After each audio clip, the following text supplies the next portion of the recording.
Welcome to PAO Fans International. You're joined by Nick and Panathafan. Welcome, boys. Hello, hello. Good Evening, evening. boys. Mixed week, both sports, but probably more on the disappointing front on the FC wise. Obviously, with the BC, we can talk and make excuses for them, but I think a lot of mixed feelings with the FC side. A lot of more disappointment, I should say. And obviously, let's obviously get straight into it as well with why there's mixed feelings FC wise. So the first up, go ahead Eagles, Europa League, a 2-1 loss at home. Goals came from Swiderski in the 55th minute, courtesy from Tete corner, whipped it into the knee cross, and Swiderski met it with his header. And two goals really against the run of play from Smith, where the first one we had an opportunity at goal, almost scored. They win a free kick outside their box. They quickly played the ball, broke on our right hand side, low cross in. Guy got the striker or midfield Smith got like his foot to it. A soft touch where I felt Lafont should have done a bit better, been maybe a bit stronger, trickled in after that, and then almost a carbon copy attack where again where the right back for us. Sorry, Calabria. yeah, Calabria jumped into the midfield for no reason whatsoever, left a big gap, and same thing, low cross, Smith there to toe poke it in. Let's talk about the match itself. I'm going to give it to Panathafan because I think he's got the most that wants to get off his chest. So on a personal front, this game was, and correct me if I'm wrong, 2:45 a.m. kickoff. Yes.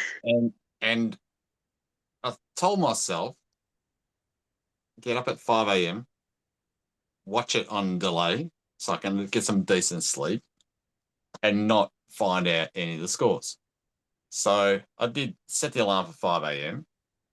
At 3 a.m., my brain is get up, get up, get up. The game's on. This is going to be a good game. You can win by 2 or 3 goals. Get up. So what I do, I got up.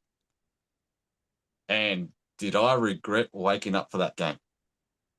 Because afterwards, I couldn't sleep. I was that angry watching that game, that angry that we managed to lose against an opposition that really we should have put 3 or 4 past. And sorry for the adding the personal slant to the start of the review, but ultimately though, as a fan, I want to watch the game and get enjoyment, and this team did not give me any enjoyment as a result of that game. For a result that really we were favourites. I think we were very short price favourites if I go by the betting. Overwhelming. So, and really, if I look at it from a gameplay point of view, and I'll let you boys talk to that in a little bit more detail. Up until we scored that first goal, really, we'll absolutely dominate. We should have scored 2 or 3 at least. We missed goals. We created plenty of chances. Our finishing was woeful. I mean, Swiderski's header off the corner, great, but apart from that, our finishing was terrible. Our choices in that final third when we were approaching the box, terrible. So there's so many areas that I can be frustrated with and disappointed with and angry with. And then it starts to flow on to the bigger picture problem, which we can talk about in greater detail. But ultimately, I can't express my disappointment enough in terms of how we allowed a game which we dominated for an hour at least. We were 1-0 up to actually lose 2-1 when they really had 2 goals out of 3 decent chances. Absolutely unacceptable and absolutely disappointing, and absolutely every reason why the fan base has got a right to be once again very angry and very disappointed in his club. Nick? Where do you begin? Where do you begin? Honestly, I think, look, Panathafans right in adding the personal, take on things, because as fans, that's what it's all about, especially for us on the other side of the world. I was a bit similar. I didn't get up at 3, but I beat my alarm to get up for this as well, thinking about the game, and as Panathafan was saying, excited and a real chance to rack up some, a comfortable win and get the confidence, keep it flowing, get the goal difference going, that sort of thing. And we all know it. Panathinaikos, we do our best work in Europe when no one gives us a chance, and when we're the favourites, we shit the bed. That's always in the back of my mind with this club. Expect the unexpected. But even I didn't see this coming. I didn't think we'd thrash them, but I really thought we'd win this game. The whole thing was off. We played at a construction site. I know that's beyond our control as a club to an extent. I get all that, but it was just off. The optics of it, as a viewing, I'm sure as a fan experience, being there was off. For me, this is, if it's not our worst ever European result, it's our second worst. It's got to be in the top two. For me, it's number one, because not only we lost this game, whereas Kabbalah we drew, we got eliminated on away goals. This we lost after having the lead late on. And we're now part of this go-ahead Eagles history forever. Their first ever points, their first ever win in Europe is against Panathinaikos. It's etched into their history. It's so hard being a fan of this club. Honestly, whether it's the 15 years without a title, the coaching merry-go-round, the ownership, you can go on and on and on. They're all to blame for this. It's another wasted, failed season already, and we haven't even begun in earnest yet. That's the part that hurts the most. We're not even going to contest anything. I think, look, this season we're going to go up. There's going to be ups and downs. We're going to shock some teams where we're going to be underdogs and win games, but we're going to have a lot more of this going to be a reoccurrence, I think. This go-ahead Eagles loss where we're favourites and we're going to completely shit the bed. It's not going to be an isolated one-off. I don't care if we played well, because I've seen people saying, journalists, fans, whatever, we played well. I don't care about the 33 shots.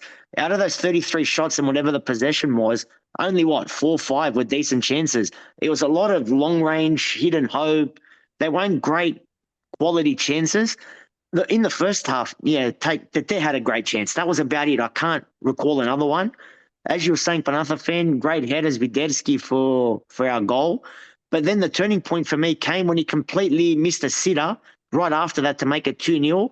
And that's been a recurring theme now for the best part of 18 months, where this team doesn't have the winning mentality, the killer instinct. No one in this side wants to take it upon themselves to lead us to a win. And it's so frustrating, because if Zviderski stuck that in the back of the net for 2-0, we go on and win that game, either 2 or 3-0.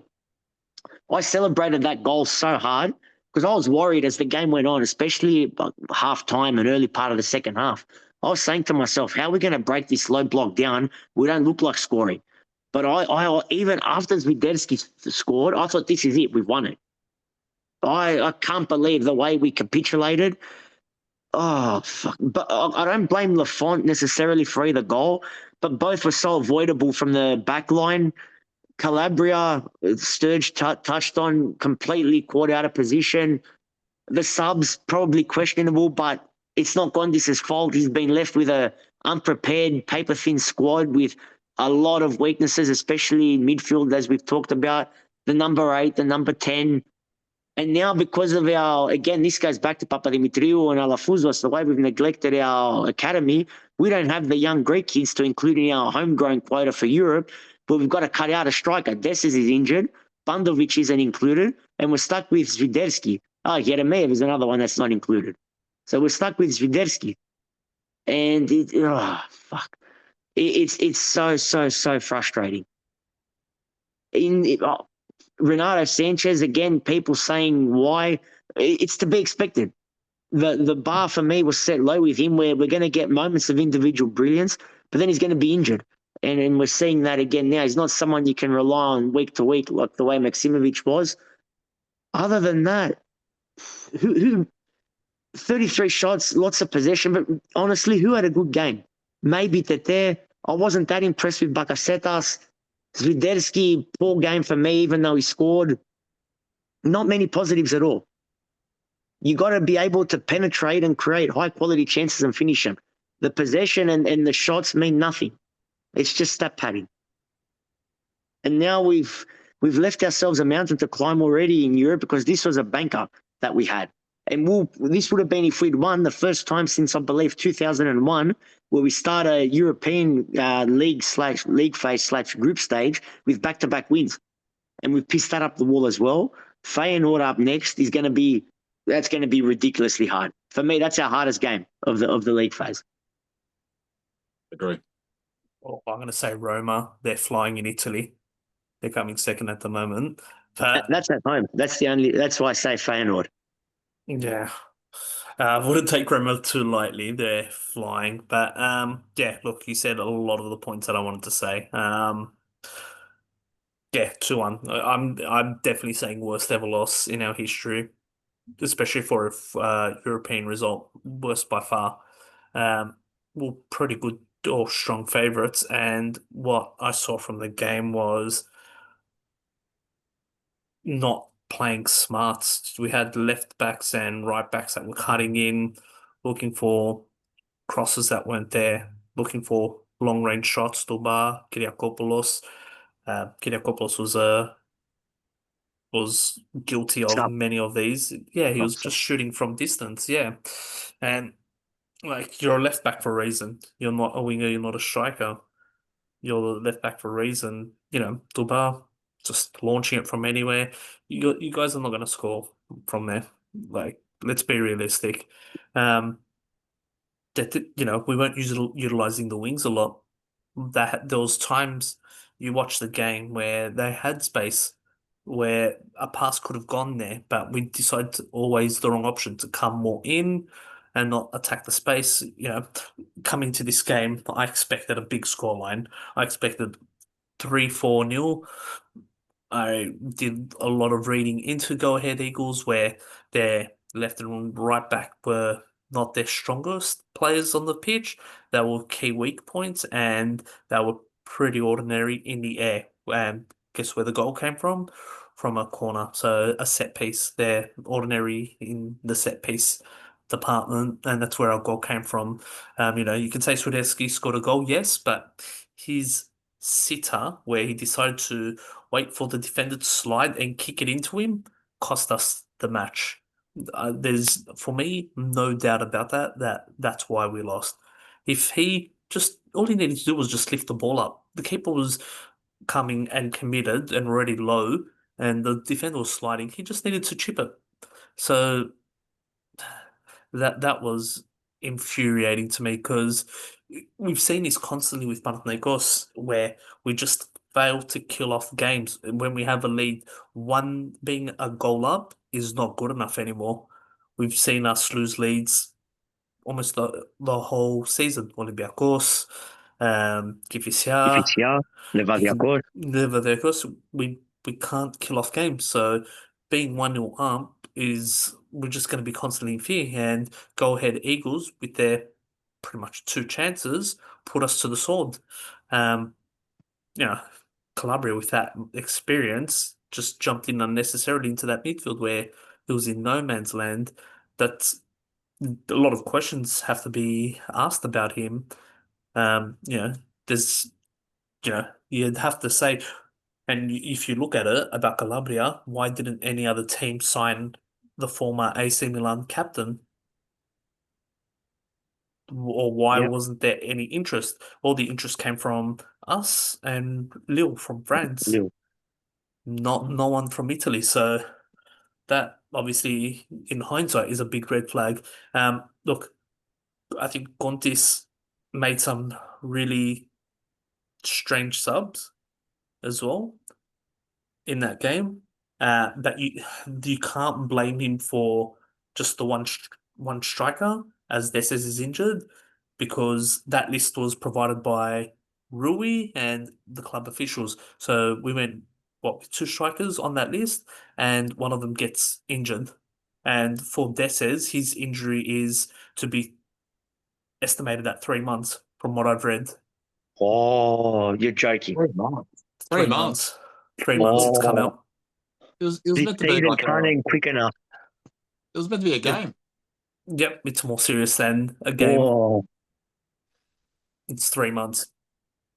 this is getting from bad to worse by the day this season.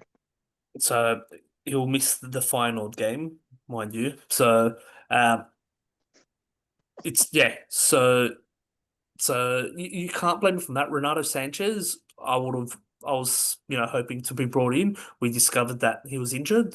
during the game. So we lost putting him in there because I think he would have slotted well with Siopis there. I think I like that partnership because Siopis does all the running around him and Renato just does all the ball work. But Chuvea was gassed. He was pressing high the whole game, and then he can only do what he can do. He's an excellent shield for the centre backs and the defense, and sitting in that deep six, you're not going to expect him to create goals, create chances. He's going to be more of the shield, break down plays, and just start the attack from the back. But even he was gassed at that point, and we were just very limited in what we can do in our in our subs. And I think even though we're still limited in our subs, we got some of those subs wrong. And that's what as well hurt us a bit. But for me, if I can pinpoint that one moment that cost us the game, was that Swiderski miss. And a lot of people used to give Forty shit for Forty would miss that, Forty would have missed that, Forty would have missed that. But we know Swiderski did miss that. It's not the first golden chance that we've seen him miss. There was also the Samsung Sport one. It's becoming a common thing. We can't rely on Swiderski to be the main striker. He got the goal, yes, but he's missing far too many easy chances. You need someone else there as well. Yeah, last time it was Jeremy Jeff that bailed us. He's got 2 months left with us at the moment. I'm not too sure if he will extend or not, or what the club's going to do with him, but at the moment, we're very limited. And we'll talk about players soon, TD, everything like that, there's a lot of issues moving forward to the next game against Feyenoord as well. So, and we'll talk about Feyenoord soon. But this game should have been a comfortable 4-5 goals. Should have been. I had no doubt in my mind going to that game, we would win big. And just that performance was absolutely shocking. Nick, you summed it up best. Against teams we're expected to do well against. I was so pissed off. One of the most look, I was furious, so furious after it. The crack of dawn, I had to get out of the house to go for a walk, just to clear my head. I was that pissed. I was the same. It ruined my day. Yeah. I was in a filthy mood the rest of the day because of that. I was bedridden, so I was stuck fuming in bed, so couldn't escape it. But yeah, shocking, and makes that qualifying all that bit harder. If we had a small sniff at that top eight, we had fairly decent Yeah. chance. We had to win the top eight. Now, let's not look at top eight. Let's see how best that we can finish. I think top eight is a long sort of thing. Let's just work on progressing. I think we're still pretty comfortable percentage at analytics wise to progress, get that top 24 spot, but we can't have repeat performances like this in expected must-win games. I do think we'll get top 24 still. That's what I was going to say. That's what I was alluding to earlier, where we're going to win games where we don't expect us to win either. I really do believe that. We're going to shock some teams in crazy wins. It's just going to be one of those roller coaster up and down seasons. There's going to be no form line, no consistency whatsoever. Yeah. But in general hindsight, I think Panathinaikos losing was a reflection on the Greek league as well, as all four Greek teams lost in Europe. I think ours is the worst though. The worst loss out of the four. A lot of people are talking about AEK's performance. Go ahead. I've never played in Europe. I know Dutch league is stronger than Slovenian league, but this Celje, they played from memory. They went pretty deep in the last year's conference league. Yeah, they got a few decent wins last season in Europe. So yeah, and they were playing away as well, not at their home.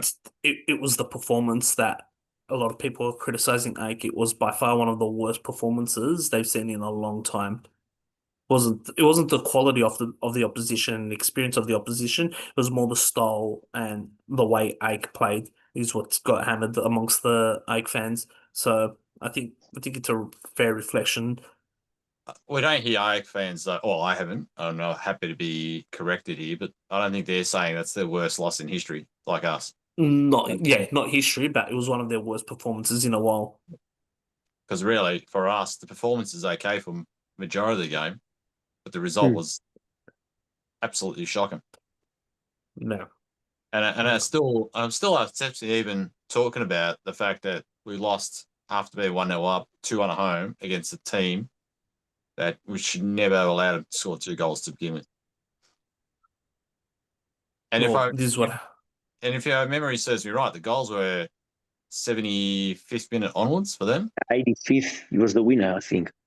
Yeah, it was the 75th and 82nd. 82nd. So you think that we should be able to shut it down after that? Yeah. Yeah. Let's move on to more positive news, which was FC again, which you don't really hear too often us talking about positives. They played this morning against a very stubborn Atromitos at Leoforos behind closed doors due to the crowd behaviour versus Kifisia in that away game. Were victorious 1-0. Seren in the 48th minute. Once again, corner. Bakasetas whipped it in. Seren, not the biggest body that was in the box, was unmarked in that centre, just headed it in. Gave us the vital 1-0 and all 3 points. We don't really score a lot from corners or set pieces, but we've got now a couple here that we did, so it's good to see that we're threading in the set pieces. Boys, give me your thoughts on the game. You can go first on this one, Nick. I know we won. I get it. I know it's our first clean sheet of the league season. I get all that. Maybe it's the fact that we played behind closed doors and then the atmosphere, there was just a dull sort of game. Maybe that contributed to it. But even in this one, what are we building towards? That's my gripe. There for me, that's why there's no positives. What are we building towards? I see no reason to be cheerful after a win like this. I know we won, as I said, and yeah, clean sheet. Yeah, 1-0, we move on. Sometimes, in other times I'd sit here and say, forget it, take the 3 points and move on. But in this case, move on to what? What are we building towards? I mean, changes were expected following Europe in midweek. Ingerson was probably the pick of the players. Ingerson, Kiriakopoulos was improved. I thought even Bakasetas was all right in this one. Other than that, again, who else stood out that had a good game? That there may be, but that's about it. No one else really. The controversy, I guess, is that we had a goal chalked off to make it 2-0. So I guess if that counted, we this time we'd be sitting here saying we made it 2-0 and we avoided disaster. But the moment it drags on at 1-0, oh, far out. All it takes is one hopeful ball in the box, one deflection, one long range effort, one slip, one mistake for 1-1, which has happened in the past to us. Thankfully, this time it didn't happen. And I guess in a way, thankfully, results went our way in another derby, in another big game in Greece over the weekend. And that's why I'm going to talk about the positives soon, Nick. So I know when you're asking what were the positives, Panathafan. Well, yeah, go. You go, Panathafan. I've got one positive, and that is, and very predictable on my part, but that's okay. I see us laughing already, and that is that we know last week, Euromayev, injury time, pressure, win at all cost moment, and he puts the ball on the back of the net. Today, same thing. Well, not so much the pressure because we're 1-0 up, but he's there when it matters and put the ball on the back of the net. Nothing, not his fault at all. The goal is disallowed. Because the reality is, I didn't see the incident that clearly, so I can't comment on whether it should have been or not. But he was there, man of the moment, scored a goal again. And this is why I keep calling him out. He's not the most skillful player going around. He's not the quickest or the best football IQ. But when you put him on a moment, a man can score a goal. And unfortunately, and feel free to disagree with me, boys, right now, he has a better ability to finish in front of goal at those moments than Swiderski. He doesn't have the pressure, the running, the fitness, and all that. I get that. But put him in the moment, in the box, you put him away. That's why I keep calling the guy out for that reason, and he's proven it time and again, especially in clutch moments where we need him. And that's why I think he's more of an 80th plus minute player rather than a starter, though. I don't disagree with that. And again, I think if you compare him in terms of total skill set and package, yeah, every other striker in our squad is arguably better than him. But he's a striker. And as a striker, he's got to score goals. And the fact that he only comes on for 10, 15 minutes and can still score goals when the pressure's on, let's not take that away from the guy. The guy has over-delivered. Fourth choice. He wasn't even meant to be playing this season. No, he wasn't. Fourth choice. You got 3 other strikers ahead of him, and yet he's the one coming on and scoring goals in clutch moments. Something's not right there. As much as I praise Yeremayev, again, paying peanuts too, he's on a couple of $100,000 a year. The fact is that if we're relying on him to score goals in clutch moments, what does it say about the rest of our squad? It's as much of a damning statement as it is about praising the guy for what he does. That is spot on. That phrase has to come up more and more regularly, Nick, because it applies on every week and every circumstance, whether it's on the field or off the field. More off the field. I was going to say more so the off field even. Anyway, I thought I'd call that positive, even though it turned into a negative in the end, the way I was describing it. But the positive is we've got someone who actually can put the ball in the back of the net. And he's going. And he's leaping. Well, tell him to go. We don't know now. We might just, with his ability at the moment, if he keeps doing what he's doing, just stay. You want to stay an extra half year and a half? We'll give you this X amount. I actually hope for his benefit, he turns around and says, "You guys are paying me $200,000 a year. I'm going to, I don't know, Panseraico or Panatoliko or someone who's going to pay me double that." Because he deserves double that. For what he's done, he deserves that. I don't want them to do that, right? At the same time, I want our existing strikers to step up and prove themselves. So we don't have to rely on Yeremayev because he doesn't have the full skill set. I 100% agree if everyone says that. But why is it that he's scoring the goals, not everyone else? Why is it that we have to rely on him and not anyone else? I think we're seeing more and more of him now because Kontis knows him. And now Kontis is in. Maybe if Victoria was still here, it would have been Pandovic coming on. Because we haven't really seen Pandovic to comment if he's a finisher or not. Yeah. But Pandovic, but don't forget, Pandovic was not a Rui Vitoria signing. No, he wasn't. So, yeah.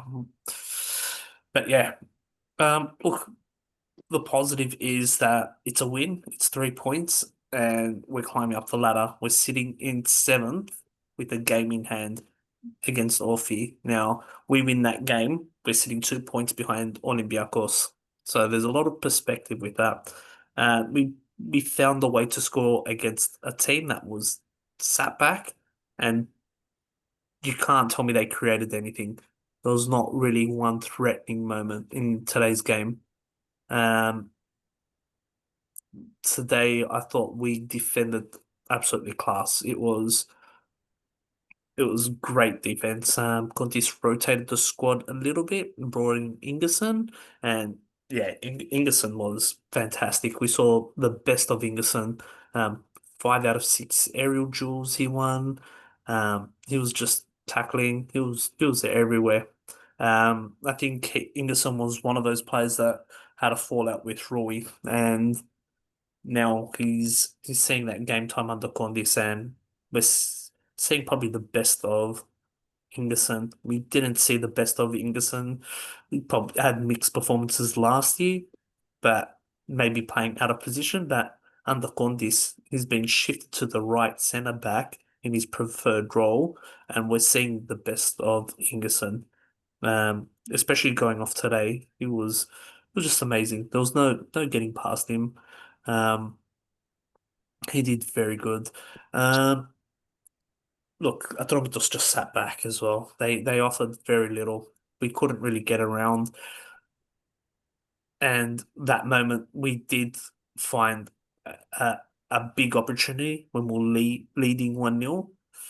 It was again Swideski that missed a golden chance. The match almost felt like it was go ahead Eagles again. We had, plenty of chances, not classic chances, but shots, shots firing, but getting that crucial second goal.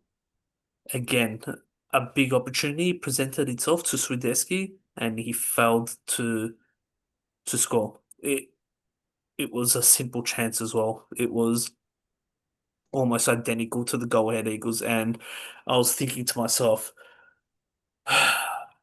we're going to concede now. It's written on the wall. We are going to concede. I've seen this before. Thankfully, Atromitos just continued to not threaten at all, and we held on for that 1-0 win. Yeah, so that's 2 games in a row where Swideski just missed absolute sitters, and it's not good enough. It's really not good enough at the moment. It was weird as well this game because we got the win, and I'm saying these things, and I'm saying in the previous game it wasn't really Kontis' fault with the subbings, everything like that, but he did make some weird subs, and now coming to a game like less than 72 hours after, and he's barely making subs. He was forced to make the sub in the 30 odd minute when Sanchez came off with what appears to be a hamstring injury, and then didn't make subs until closer to the 80th minute. Um, Players started to tire, and it was just strange that players like Jurisic, he didn't play long against Go Ahead Eagles. Was often seen as like a up to 70 minutes, was fairly anonymous. Can't really blame him, but he played over 80 minutes. There was just a few players that really needed to be subbed, just freshen things up, and we waited past the 80 plus minute, which, you know, I found very strange for the coaching to do, but we got the win, so he can tell us that results matter at the end of the day. Doesn't matter when he does the subs, he got the win. Um, Look, there's a reason why Bakasetas plays, and today is one of those reasons. He assists with the corner, that's not the main thing. I know he plays as an attacking mid, but he does a lot of the work. He runs a lot. He's not the most skillful. He's got a lethal shot from in open space. You give him any open space and he possibly will hurt you. But he works very hard. He tracks back into defending and makes a lot of defensive plays as well. Anything in the air defensively, he will challenge and he will most likely win. Because of him, he stopped several, you know, threats that Atromitos was creating. He won crucial free kicks just with his clearances, just challenging in the air. Yeah. So I know a lot of people are saying, yeah, but he's a creator, he should be assisting, whatever. It is what it is. Taborda's not ready at the moment. He's still working his way, getting fit, getting used to the squad. We've gone through one. He's already changed. He's already seen his second coach at the club in like 3, 4 weeks that he's been at the club. So these things obviously do take time as well. Getting used to systems, things like that. Taborda will get time, but you're not going to replace at the moment the Greek national captain and the Panathinaikos captain at the moment. So, um, yeah, just got to put your faith in Bakasetas. He does a lot of the running, a lot of the hard work that kind of expect your number 8 to do, but he does it more higher up on the field. So I was happy with how he performed. But yeah, Swideski, again, just head scratching performance. That's, like I said, another missed sitter. Yeah, we move into 7th, and our next game is against Aris. That's 2 points ahead of us, in away. Now they're going through a difficult period themselves. Yeah, they're sitting 2 points ahead, but one game played more than us. But they came into the season with high expectations under Uzunidis, who they've replaced straight away, and then they brought in Jimenez, and they suffered a big loss as well. So look, Aris is going to be typical Adi, where they bring in rocks and diamonds of players that can't gel, and then they turn up one game, then another 2, 3 games they just fumble away. Um, let's see which artist turns up against us after the international break, because we get a win there. That's gonna set us up in a decent position in the league. Don't don't think that we're completely out. I think that's gonna set us up for a decent decent run out. That's not an easy place to go to going there. We have mixed results there. We either win one year, lose one year, win one year, lose one year. So getting that result there will put pressure and put the rest of the league on notice in terms of Olympiacos, AEK, and Bulk to say that we're back. We know what Olympiacos has Larissa away. Larissa just replaced their coach, and AEK host Bulk in the Kefalo derby. So yeah, So they it's sacked Petraki. yeah, They sacked him. yeah. And I think the father as well, Panatholiikos, is gone or going. Okay. Not too sure on that, but yeah, Larissa did sack their manager, and they play Olympiacos at home. They're playing in Larissa, while Ike hosts PAO in Athens.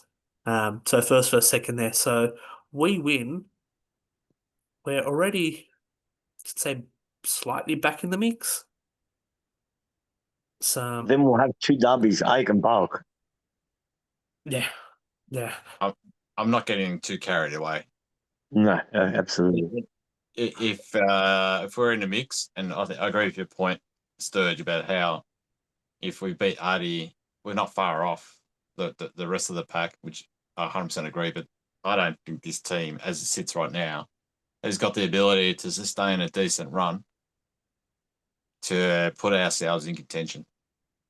No, no, we're definitely missing bodies in our team. We're definitely missing a lot of players,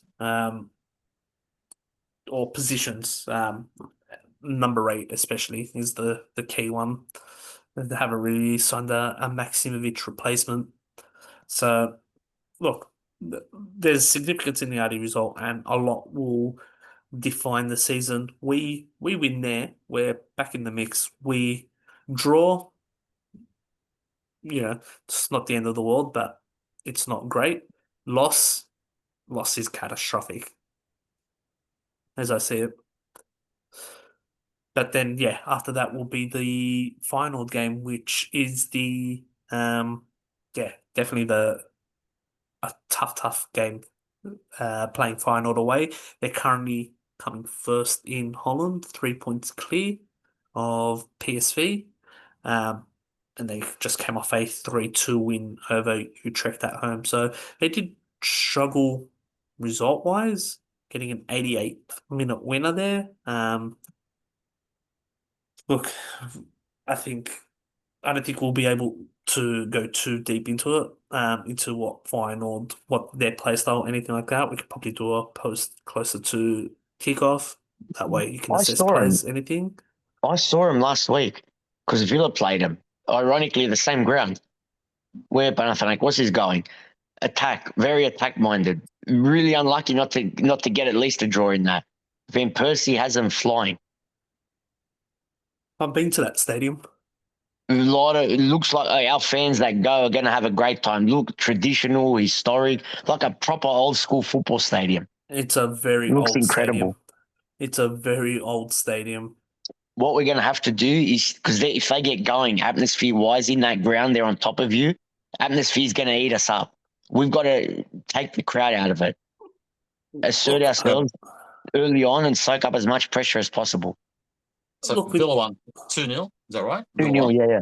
Yeah. So they They scored had, two. for me, a fair goal taken off at nil-all. But Villa scored two. So obviously the defense ain't the greatest. Yeah, but as I was saying, they had a clear goal at nil-all taken off. For me, I thought it should have stood. And if they 1-0 up, I think the game changes. Right. Okay. I haven't Yeah, seen the that's highlight. where it was heading. Look, second half, what we did is we took the crowd out. We took the fans out of the game. Right. And it was actually, you could hear a pin drop for pretty much the whole second half. but look, But we do you play in the trust Greek us? league.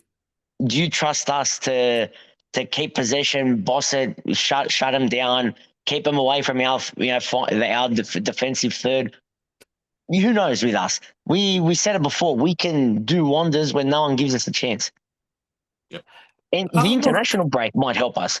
Normally it doesn't, but this time there's no publicity going to Uruguay. Dessers won't go, but he's injured anyway. There's not as many going as usual. I don't think Idiakopoulos got called up for Greece either. I'm gonna say the look. I don't think the crowd's gonna play a major factor. We play against Ike, we play against Bulk, and we play against Olympiacos. Players get thrown shit at them in Greece. I don't think they will go to that level up there. So being in all of the crowd, I don't think that's gonna be a factor. We play in pretty hostile grounds here in Greece as it is.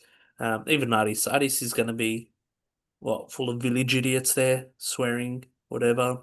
But look, against Feyenoord, yeah, it's a superior opposition.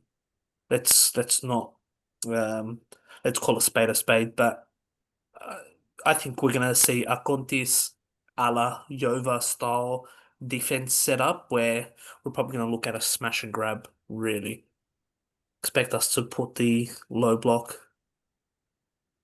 into thing. They haven't got a clear standout player, like no one man team, no one player that's stands out ahead of the rest. It's a team unit.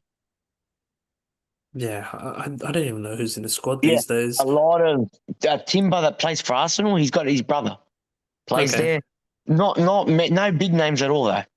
No, they got the Aussie, Jordan Boss. Yeah, So it's a young, traditional Dutch team. but yeah, Young, talented, up and coming. even the coach, I guess, they're a reflection of that's what their coach is. Yep. Yeah. And usually those players are full of energy, full of run, and they'll run 90 minutes without stopping. Yeah, I'm just trying to look at the danger players. Their right back, Jiv Reed, looks like one of their big players. The attacking mid, Valenti as well, and their right winger, Musa. I think that's going to be their three big ones, and their Japanese forward. So yeah, they look like they've got some good, solid pieces. But yeah, let's see how we go. So that's the previews where we do have the international break. Now get onto the coaching side where we don't even know what's happening at the moment. So Cortis's 5 games has come to an end. It was meant to be 5 games, temporary fix until the international break, bring in a coach. Thank you, Conti. Conti then started off with a draw, then he got the big win against Young Boys where it was like, oh, and then that last minute or that yeah last minute win against Panathinaikos. It's like, hold on, we might give him the gig if he goes 2 from 2. Then go ahead Eagles happen, and I thought to myself, nah, that's it. He kissed any chances goodbye. But from what's being said in the media, he will stay on. A lot of players have called it out uh, that they're happy. The training's much better, the approach, everything like that. The system is easy to understand. It's working. The players are happy, and we've seen it. The players do look happier. It looks like players that were on the outer, like Ingerson, was not even really seeing any time at all with under Rui. Is sort of redeemed. Um, Okay. Dede as well is probably He's probably the playing. main beneficiary. Yeah, he's playing well as well. Yeah, under Rui, he was just a different player. He was just woeful, really, and that's being kind.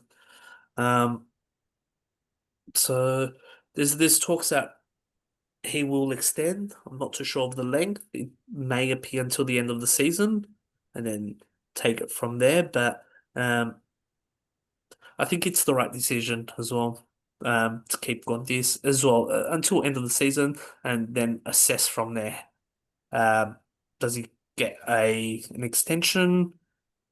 He's got to prove himself. What do you boys think, or what have you heard in terms of the coaching wise as well? You took the words out of my mouth where I think keep him. Keep him and not, then we judge at season's end. If he's able to make the best of a bad situation, but he's got to prove himself. He's got to earn it at the same time. We really, and the players are, if you read between the lines, they're coming out and saying they want him to stay. That they're Ingerson, there's others, they're beneficiaries of his softer approach. I hope he stays. I think he will. I think Rebrov is dead in the water now. Yeah, Shevchenko from Ukraine will not release him. Better for us. Just keep the guy. I said it before the go-ahead loss, that if we're gonna lose games, just write it out, keep him, and then season's end, clean slate, everything, off field, technical director as well if need be. Before you speak, Panathafan, I'm gonna give two quotes from players. One is Kyriakopoulos, who we know this quote where he said he took jabs, especially at Rui, that the training is so much better, the players are happier, and there was an interesting one from Jurisic that he said. Now, Jurisic gave a nod to Yova with what he said indirectly, and probably took a jab at the club and the managers, Rui and Alonso and Terim, where he said um, we should look to keep Kontis and bring back the identity and style of what we had 2.5 years ago. Now, who was coach 2.5 years ago? Ivan. Yeah, so that is what Jurisic came out and said. So um, that's a big high praise, obviously, for Kontis, and a big FU to the current coach or the just former coaches after Yova. What Yep. do you think? What do you guys think will happen? Not what you want. I know you guys probably want him to stay. What do you think will happen though? I'll let Panathafan go because I cut in for him. No, that's all right. Look, I don't have too much to say. It's different. I mean, I think keep him for the rest of the season. I guess for me, it's more if you bring in another coach, what confidence do I have that they'll be more successful? And the answer is minimal, if not no further confidence at all. So we know this squad has got holes. We know not all players are up to their position. So what's a new coach going to do? Just make it 3 coaches in the space of 3 months? That's just that doesn't end well.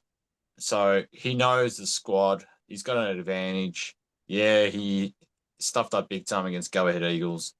It does seem like the type of person that can learn from his mistakes. So you know what, just give him to the end of the year. I think the season's already a write-off in terms of the championship run, as far as I'm concerned. Might as well just give the guy an opportunity to prove himself. So that's just my views on him. In terms of your question, Sturge, as to what do I think will actually happen, I think that will probably actually happen. In terms of they will appoint him to the end of the season because they don't have any other choices. The only asterisk I'll put on that is our dear friend Papadimitriou. And if he pulls something out of his back pocket and makes himself out to be the savior. And I guess that's a separate topic of discussion. Yeah, look, we know Papadimitriou wanted Rebrov. He was all in trying to bring Rebrov, but he couldn't get the yes from Ukraine and Shevchenko. but there was also talks because Lucescu was under the pump as well, as of yesterday. Lucescu's under the big time pump. The results haven't been favourable for PAOK. Europe and League, they're not really lighting the world on fire, but they are sitting second now, but they got the big win over Olympiacos. So I think that's relieved a lot of pressure from him. Not saying that Lucescu wants to come to us, it's the fact that Papa Dimitriou has some sort of love thing over Lucescu, and we've seen him trying to bring him in the past. So if Rebrov was dead in the water, you know where Papa Dimitriou would have gone. So He'd have fantasies, absolute fantasies of Tescu standing in front of that model Lego stadium that got at the Bayer's office, and they'll be just pointing out things for the video. and a bouquet of roses as well for Lucescu. And a bouquet, but yeah, that's where the coaching lies at the moment. I think Kontis will stay on at the moment, because we've seen now Baldini has come into the club. His role hasn't been made super clear. He was at the game versus Atromitos today. Now, from my understanding, is he's not the CEO, but he's like a consultant, I'd say, where he's looking at the club, looking at the structure of the club, and analyzing it and seeing how it should function, what needs to be done, give his recommendations as well. So I think that's from my understanding, what he's going to be doing, where he's going to analyze the club, watch the players, everything, the system, TD. He's going to look at the club holistically and see how it should be operating. Now, I don't have too much of an issue with what he's going to be doing. I think he's very good, very knowledgeable. Like, he's been at the biggest club, so he's got a fair idea of how a football club should be running. There's obviously question marks now about him wanting Papadimitriou to stay after Papadimitriou has been rumored to be leaving. Um, I, I think it's more of a formality at the moment to keep Papadimitriou, in the sense that let him see how Papadimitriou's operating and then make observations and then give feedback on that. Now, Papadimitriou is somehow surviving. He's a cockroach. He will survive anything, nuclear warfare, anything. The guy's a cockroach and he's just surviving. He's like, if anyone watched Seinfeld, it's like what George Costanza once said, where he's like a cockroach in Hitler's bunker, as he referenced himself when he was getting fired from or being pushed out from the job. So that's Papa Dimitriou. He's just surviving. He's come out and pretty much said that none of this is his fault. It's all Rui's fault. The players were unhappy, everything, etc., etc. But we know that's fucking bullshit, because Mr. Papa Dimitriou himself, the TD, the passionate guy, the guy that holds all the knowledge, that in his Excel holds all the knowledge, all his secrets, all the master plays, everything, that has left a squad without capable eights, sold one of our best players, really, consistent, hardworking player, and not replace him. Brilliant move. Brilliant move by him. Look, he didn't see eye to eye with Victoria. We know that. And with what Victoria said, the players that Papadimitriou brought in weren't Rui's first or second choices. So Desses, Pantovic wasn't a choice. Alafuzos was at the border buy. That was an Alafuzos buy. That's not a Papadimitriou one. But yeah, Papadimitriou has massive blame for the players and the player quality that he's brought in over the last few seasons. He's just been inept. We've sold players, what, combined 40 plus million just for the Envy alone, had the 5 from Maxi, and we really didn't adequately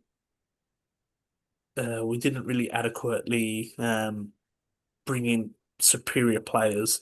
That didn't have to be too expensive. You can find players 5, 6 million, whatever, and not blow too much over the budget. But we didn't do that. We brought Calabria, who's been very rocky, very shaky. Yeah. Dessers, who's now injured.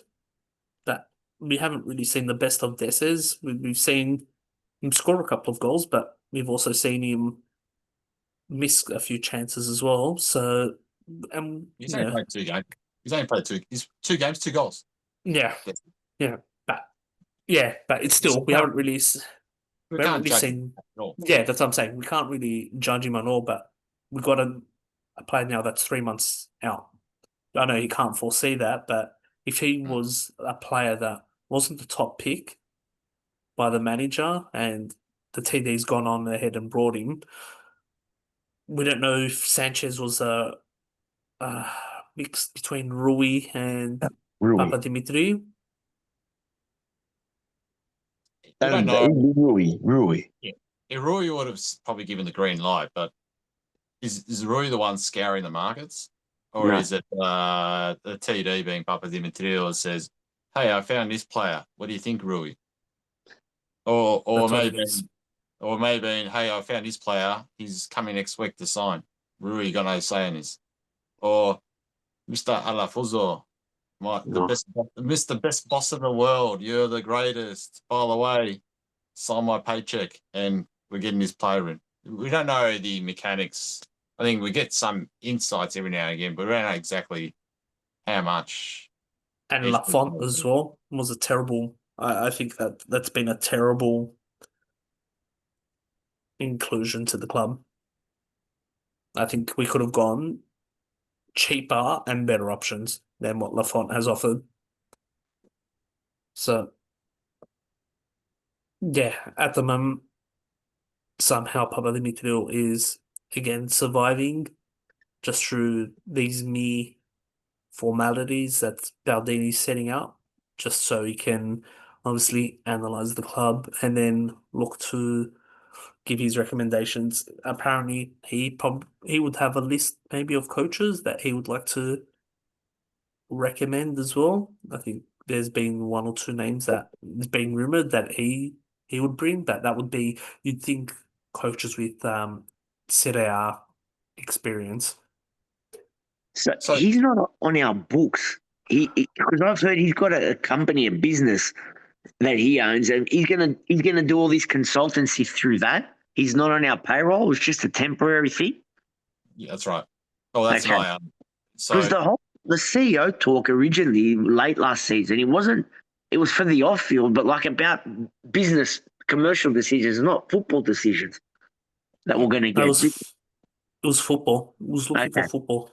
Okay. But he's not the CEO. The way I'm understanding his role, he's an technical director. Really? That was his job beforehand. That's where his skill set is there.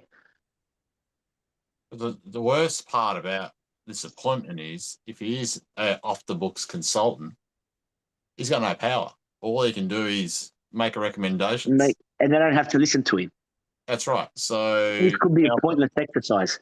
Our friend Papadimitriou, all he has to do, he'll write a report, make a recommendations, and that would say, sack this guy because he's a cockroach. And Papadimitriou will take that report to Alafuzo, get the white paper out and change his name to Rui or take the pages out, makes bad references to him. sorry, I know I'm sort of taking it one step too far, but he can easily say, well, I don't agree with the contents of the report. It's not my fault. It's everyone else's fault, bar me, which is what he's been doing up until now and got away with it. And I Two and think, a half years. and But I then, think that if he's as a consultant, this guy will make his recommendation. How much weight is that going to carry? In all honesty, but if you're Probably talking zero. someone like, no, but I don't know. I disagree with that because you're talking about a guy that's worked at Tottenham, Real Madrid, England, Roma. I'm not questioning his credibility at all. But I'm not questioning how much the guy knows. What I'm questioning is Alafuzo is going to have to make decisions off the back of this report.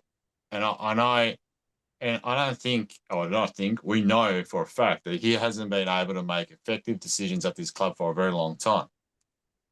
He needs someone who can make the decisions for him. And unfortunately, this guy can't do that. Therefore, I don't see his ability to influence Alafuzo to make good decisions. That's the problem. Not him himself, his knowledge, his limited influence in this consultancy role. How, that's yeah, how absurd busy. no, but he's a consultant, so obviously Alafouzos is bankrolling this, or the Panathinaikos is bankrolling this. Either way, there's money from Alafouzos or PAO that's bankrolling this. So, as a businessman, which Alafouzos is a pretty savvy businessman, uh, he he would obviously have consultants in all his line of businesses. Yep. And I really think he will take this guy's words seriously and look how to implement them. Obviously, we know that there's been issues with Papadimitriou. He's probably the second most hated person at Panathinaikos after Alafouzos.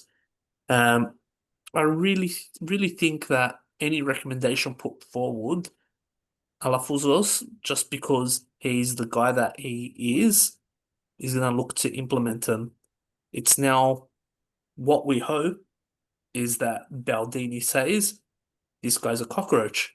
You probably need to look at your TD department and looking at alternatives. Here's what you should be looking at, this kind of person or these kind of characteristics. If you don't want to hire him directly, I can give you a list of people that I would recommend. That's how I think it would work. I think Baldini's words will carry weight, especially because Panathinaikos is paying for it.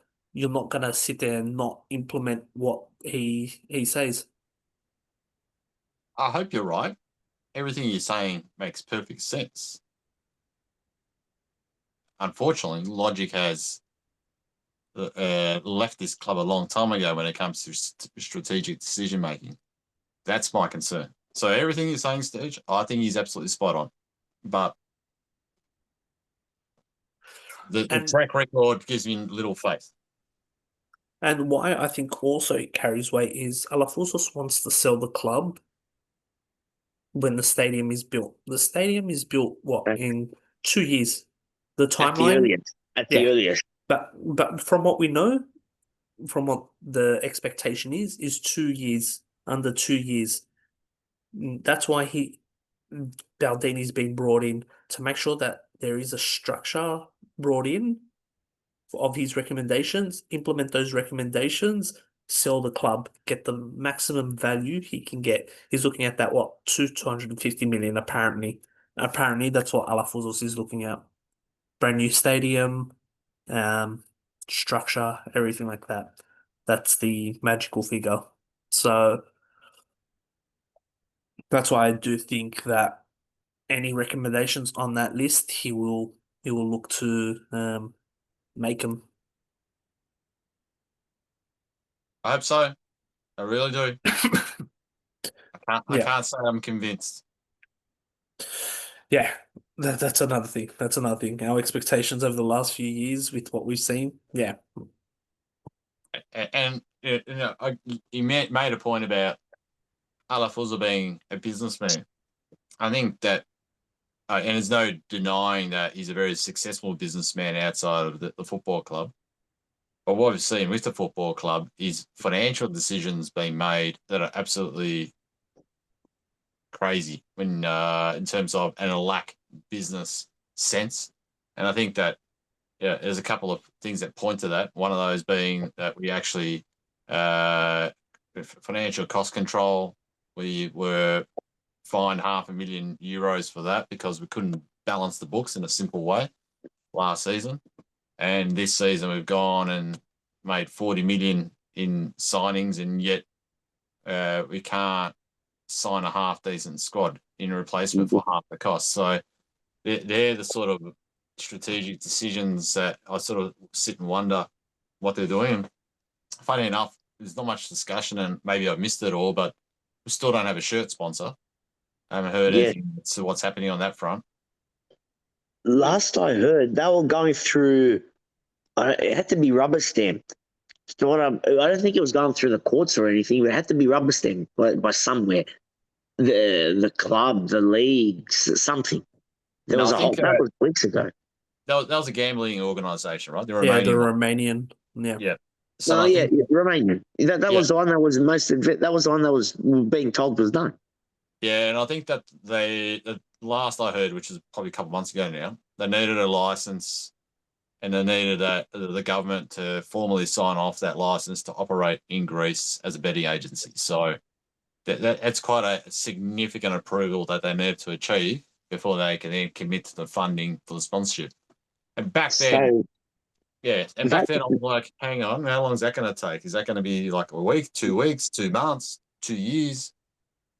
And we know that the things in any bureaucracy, I can't say just Greece these days, all around the world, public service bureaucracies for that sort of important decisions aren't quick. Yeah. Yeah, that's a good point. Anything with the football side before we move on to the basket side? I think that it's depressing. Look, to me, and we talk about Kontis. For me, right now, I don't think that I've got too much. And I said it before, right? Whichever coach comes in, it's not going to make a difference. We really need to sort out our off-field operations in order to be able to then give this club half a chance of succeeding. I've written off the season already. We're not going to win the championship the way we are. I hope, Sturge, everything you said about Baldini coming in, making recommendations, I hope it's true. The other question I've got is, how long is he going to take with this report? How long is he going to take with this review? Is it going to be 2 weeks, 2 months? Because I'm hoping that he comes up with something next week and we make the changes by Christmas.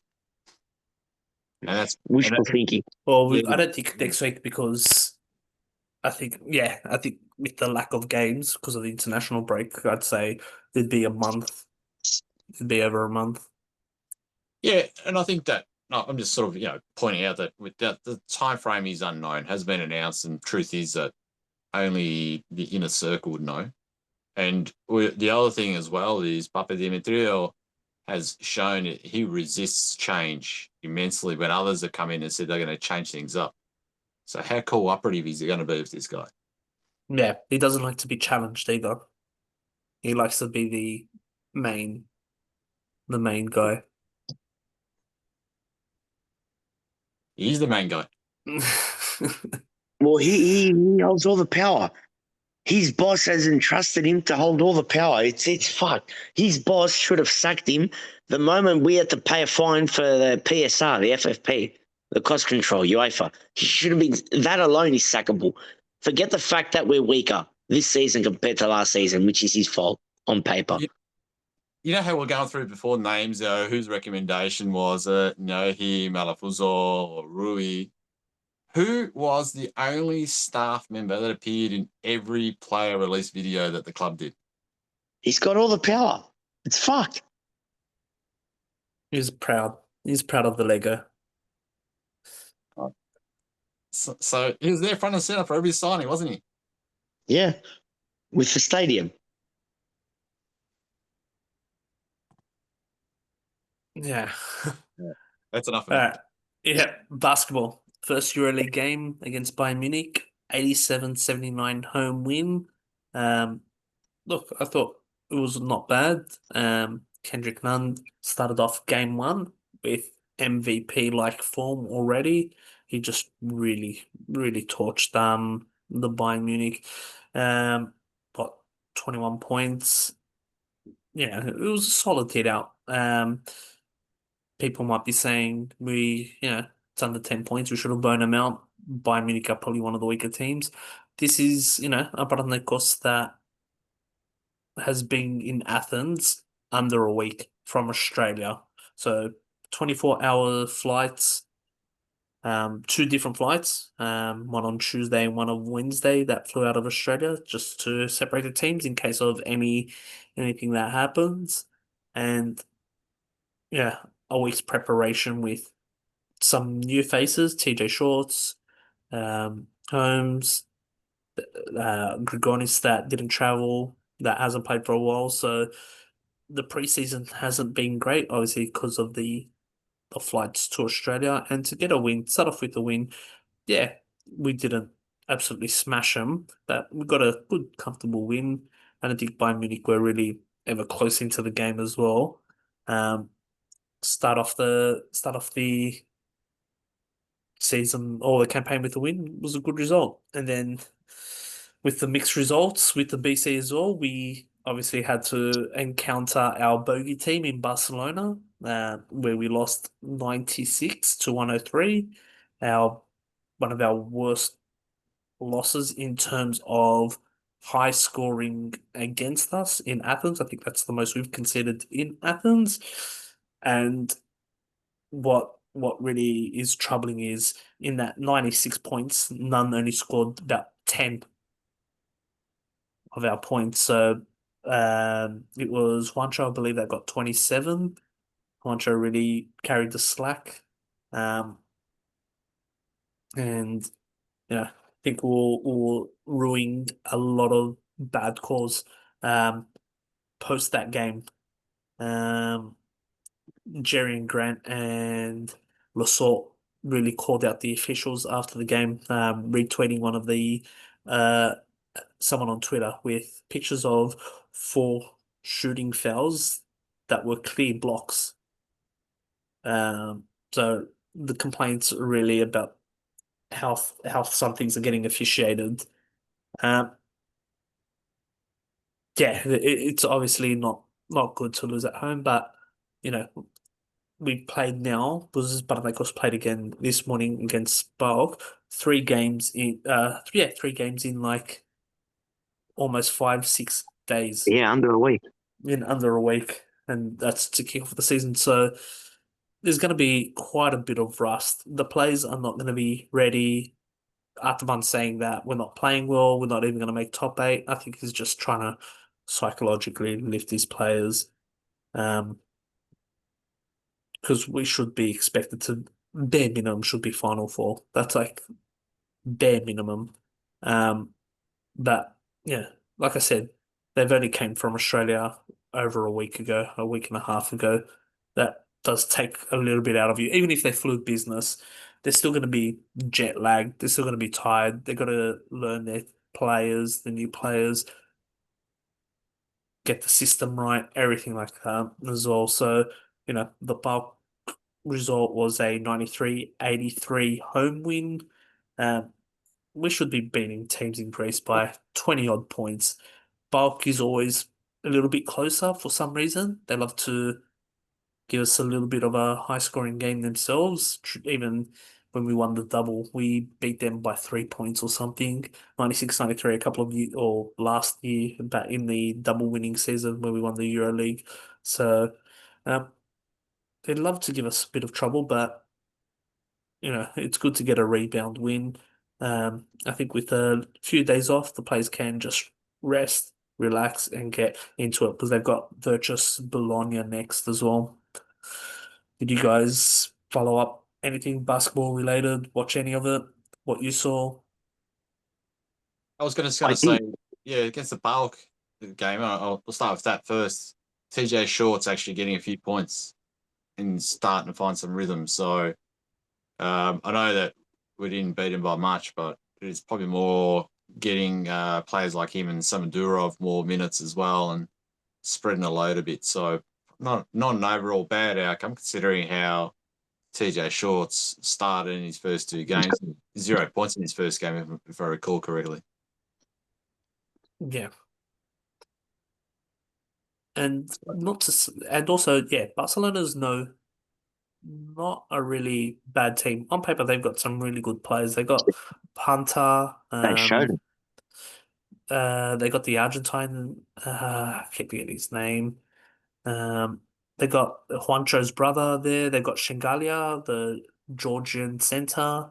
Um, Clyburn, I think it was at Maccabi formerly, or Fenerbahce, very good. Laprovitola is the one that I'm thinking of. A lot of experience. So um, they've got they've got some really good players. They've got even a former NBA player, Satoransky, as well, played I think Washington and Chicago Bulls as well.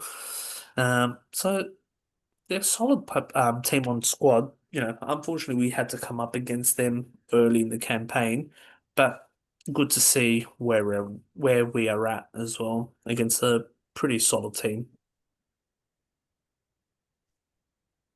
So And it is if early. you Yeah. were going to say something, you were going to say something as well.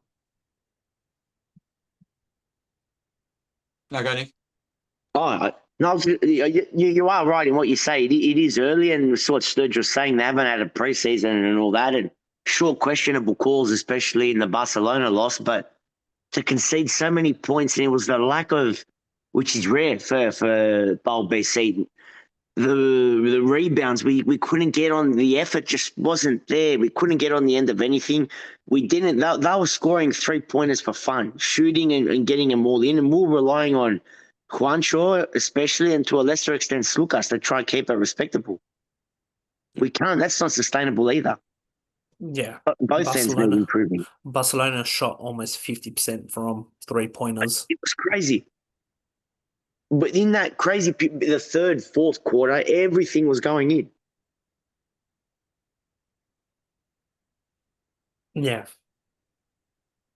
But yeah, that's the basketball side. So versus Bologna next, who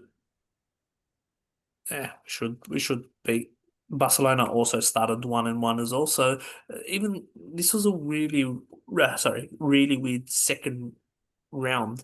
A lot of the traditional big teams essentially lost. Your Fenerbahce's got surprise loss, Real Lovely. Madrid, yeah, FS, yeah. So um, no, Real Madrid, sorry, beat the Gavri. Real Madrid started off with a loss, but yeah, there's been some inconsistency in some of the teams already. Um, so a couple of shock results there in match day 2 in EuroLeague. So let's see how we adjust in match day 3 when that happens next. They've got to give us something to cheer about over this international break. Yeah, yeah, These guys are meant to act as a distraction for PAO FC. Yep. yeah. Well, we saw the fans at the basketball, how united, the Gascol, everything Yeah. like that, and also funny enough, the banner that they put up about the basketball being like, Panathinaikos, FC, BC, but basketball's like the happiness, and the FC's the Sikama, Yeah. as they Yeah. announced it. So, but yeah, we do have the international break. I was just trying to get up. Siopis is in the team. Um, Bakasetas? Bakasetas, yep, captain. Yeah, Coppola season. Yeah, that was the only Because Giannulis is back. yeah. I'm just trying to look at now quickly no, that's the team lists. Uh, sorry. Here we go. In terms of just our players, can't even say Vayanidis anymore was not last. Siopis for Greece, Bakasetas, and that's it. Two That's for it. the Greeks. Yeah. Yeah, Giannulis is back, so he's got his position back. But yeah, so it'll be interesting as well to see the rest that the current squad's going to get as well. And then hopefully they can gel, prepare, because there's some 2 tricky games away. So who else do we lose to international duty in terms of other countries? Bilbao will get called up In for Algeria. Henderson? Ingerson for Iceland. Yep. Dragowski's injured, so I don't think he'll get called up. He'll be rested as well. Rudetsky, Yeah, Zudeski for Poland. the Serbs going? No, none of them. No. Neither. Jurisic No. retired. Serin will go. Yeah, Seren for Slovenia. Yeah. That's about it. That's it, Yeah. I think. Yeah. And I bloody hope that Palisha doesn't go. He's not going. That's I- confirmed, isn't it? I'm pretty sure that's what I've read. Okay. I'm not too sure if that's the case. But yeah, apart from that, anything you guys want to finish up with? No? Yeah. What dinner piece? Yeah. It was more lows than highs this week across both sports. I know we won, improvement with 3 points and all that over Atromitos, but overall this is a somber mood. I mean, the negatives outweigh the positives. I might finish on a more positive note, and that is I go back to the conversation about Baldini, and I express my doubts as to his ability to influence Alafuzo and others to make change. But the one positive, and it does go back to what you said earlier, Sturge, the one positive is that he's been engaged for that reason, whereas we haven't had anyone engaged for that, as far as I recall, in the past. So he's hoping that we may finally see some off-field change that can turn the fortunes around of the club. Yeah, can confirm that Palisha's name's not in this list from what I can see. Good. Because we need him. Yeah, I can't seem to find it. So, yeah, that's good. That's positive news. My final message, thank you, listeners, feedback, messages, anything, really appreciate it. I know there's a lot of comments as well. There was a lot of comments post Go Ahead Eagles. Well, the people did raise some valid commentary as well. We appreciate it. Yeah, fuck Papa Limited is all I can say. Thank you, gents. Best way to end it.